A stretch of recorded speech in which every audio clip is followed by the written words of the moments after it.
My name's Alison Moore. I am making the raspberry Knacken trifle that we've circulated the recipe for.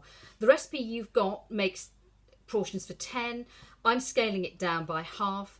People who were there last year for the Burn Supper know that you can scale it up, and we fed 80 people last year.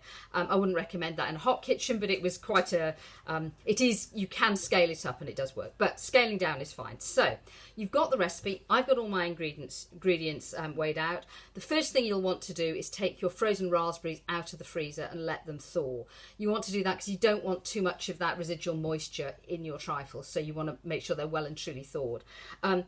Frozen raspberries are a great way of getting fruit into winter desserts relatively cost effectively. The second thing you want to do is get your oven switched on. It's at I put it on at gas 4 or 180 degrees C for a fan oven, or 160 degrees for an ordinary oven. And I've already got my butter and my honey in a large saucepan, and they're about to start melting.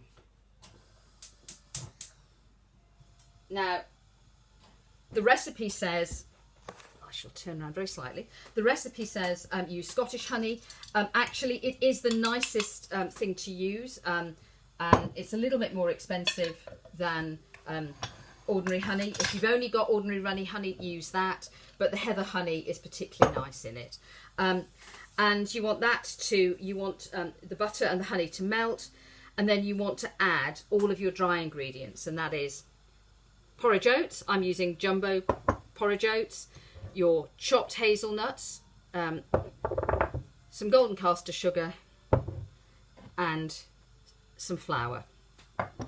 And you want to put all of that in, mix it all round, and you get a kind of sticky oat mixture, which I'm then going to spread onto a tray. So I will do that in a moment.